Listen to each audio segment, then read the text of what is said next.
الحمد لله على ما خلق الإنسان وأنطق له اللسان بكلمات مؤتلفة من لغات مختلفة ليعبر بها عما في الصدور من الحاجات في مجاري الأمور والعادات. والصلاة على رسوله محمد سيد البشر المخصوص بطيب النشر وعلى آله وأصحابه دعاة الأنام وهداة الإسلام. أما بعد فقد قال الله تبارك وتعالى في القرآن الكريم: أعوذ بالله من الشيطان الرجيم، بسم الله الرحمن الرحيم. إن الله لا يغير ما بقوم حتى يغيروا ما بأنفسهم. معزز سامعین کرام و محترم اساتذہ کرام و رفقاء اعظام، میں آپ حضرات کے سامنے اصلاحی انقلاب کے اوپر کچھ لب کشائی کرنا چاہتا ہوں. دعا کیجیے اللہ تعالیٰ مجھے صحیح کہنے اور ہم سب کو اس پر عمل پیرا ہونے کی توفیق عطا فرمائے، آمین. آؤ مل کر انقلاب تازہ تر پیدا کریں، آؤ مل کر انقلاب تازہ تر پیدا کریں، دہر پر اس طرح چھا جائیں کہ سب دیکھا کریں. کیوں نہ ہو کہ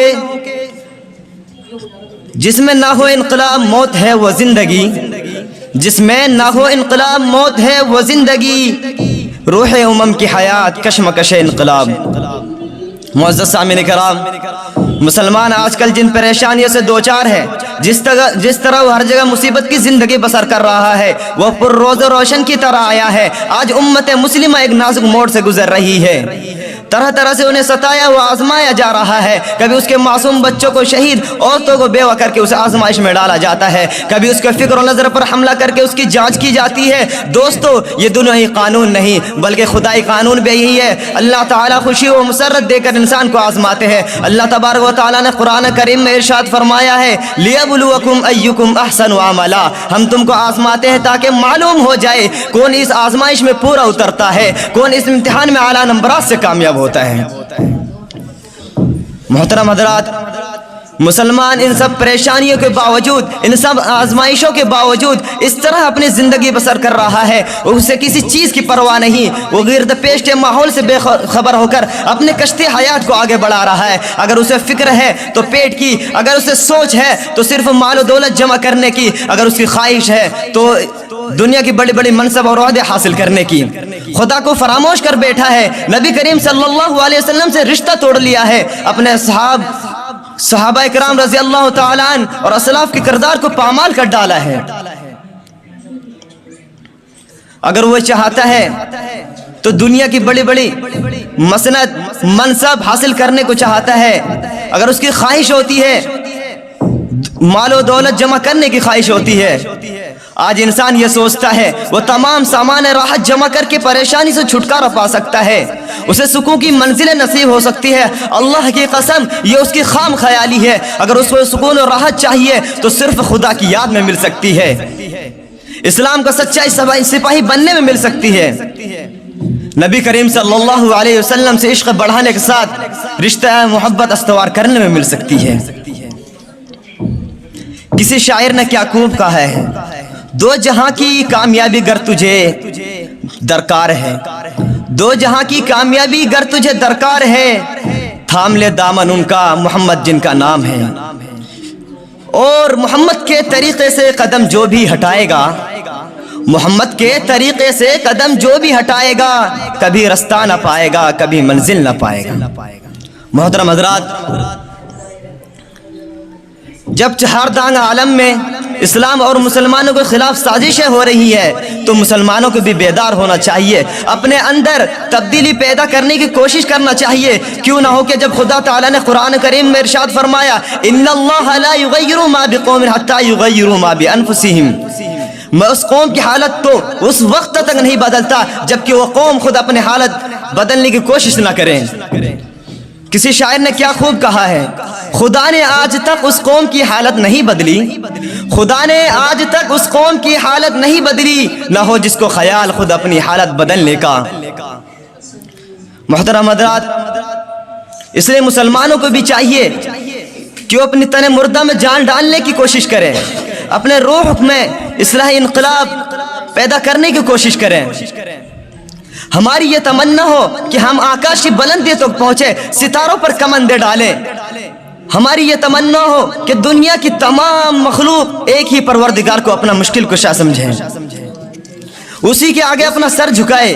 کیوں نہ ہو کہ وہ یکتا ہے اکیلا نہیں اس کا کوئی بھی ثانی، وہ یکتا ہے اکیلا نہیں اس کا کوئی بھی ثانی، وہی سب کو کھلاتا ہے پلاتا ہے وہی ہے پانی.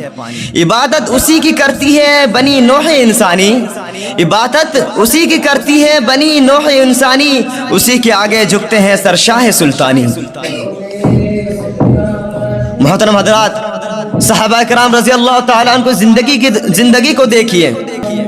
حضرت ابو ایوب انصاری رضی اللہ تعالیٰ عنہ جو میزبان رسول اللہ صلی اللہ علیہ وسلم تھے، ان کے بارے میں آیا ہے کہ جب نبی کریم صلی اللہ علیہ وسلم نے مکہ سے مدینہ کی طرف ہجرت کا ارادہ فرمایا تو نبی صلی اللہ علیہ وسلم سے مکہ سے چلے تو تمام مدینے والے چشم برا تھے. آپ صلی اللہ علیہ وسلم کے قدموں پل کے بچھانے کے لیے تیار تھے. تمام یہی چاہ رہے تھے کہ آپ صلی اللہ علیہ وسلم ہمارے یہاں قیام فرمائے، آپ صلی اللہ علیہ وسلم ہمارا مہمان بنے. لیکن آپ صلی اللہ علیہ وسلم جب وہاں پہنچتے ہیں، آپ صلی اللہ علیہ وسلم ارشاد فرماتے ہیں میری اونٹنی جہاں بیٹھ جائے گی وہیں میرا قیام ہوگا. تو یہ دیکھیے اونٹنی حضرت ابو ایوب انصاری رضی اللہ تعالیٰ عنہ کے گھر کے سامنے بیٹھتی ہے. سبحان اللہ سبحان اللہ، کتنے خوش نصیب تھے آپ رضی اللہ تعالیٰ عنہ، کتنی محبت تھی آپ رضی اللہ تعالیٰ عنہ کو سرکار دو عالم صلی اللہ علیہ وسلم سے. یہی وجہ ہے کہ آپ کے قلب و جگر میں اتنی زبردست خواہش معجزن تھی.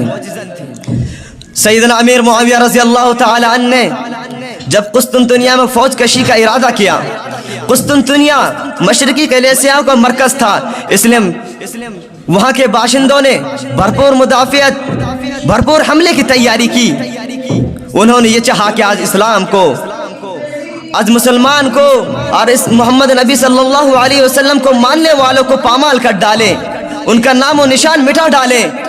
لیکن مسلمانوں نے بھی یہی چاہا کہ ہم اسلام کی بلندی کو، اسلام کے پرچم کو پوری دنیا میں لہرا دیں.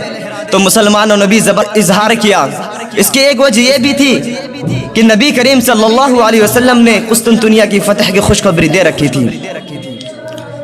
جب اس جنگ کا ایک واقعہ ہمارے آنکھوں کے سامنے آتی ہے تو قلب و جگر کانپ اٹھتے ہیں. وہ تصویر سیدنا ابو ایوب انصاری رضی اللہ تعالیٰ عنہ کی ہے کہ نہایت نحیف و نزار، لاغر و ناتوا، کمزور ہڈیوں کا ڈھانچہ، راستے میں بیمار پڑ جاتے ہیں. ہر چند کوشش کی جاتی ہے کہ آپ رضی اللہ تعالیٰ عنہ یہاں سے واپس ہو جائے، لیکن آپ رضی اللہ تعالیٰ عنہ فرماتے ہیں نہیں، اگر میں مر جاؤں تو میری لاش جہاں تک ہو سکے، جہاں تک ممکن ہو سکے دشمنوں کو سرزمین میں لے جا کر دفنانا.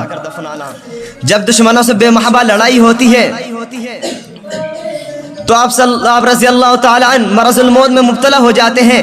تو یزید بن معاویہ رضی اللہ تعالیٰ عنہ کے پاس آپ کے پاس آتے ہیں، پوچھتے ہیں آپ رضی اللہ تعالیٰ عنہ کوئی وصیت فرما دیجئے. تو آپ رضی اللہ تعالیٰ عنہ فرماتے ہیں میری آخری وصیت یہ ہے کہ جہاں تک ہو سکے میری لاش قسطنطنیہ کے اس سرزمین میں لے جا کر دفنانا جہاں میرے دشمن آباد ہیں، تاکہ کل خدا کے سامنے کہہ سکوں اے خدا، دشمنوں سے لڑتے لڑتے، اسلام کے خاطر لڑتے لڑتے میں انہی کی سرزمین میں دفن ہو گیا. محترم حضرات، صحابہ کرام رضی اللہ تعالیٰ عنہ بھی یہی چاہتے تھے.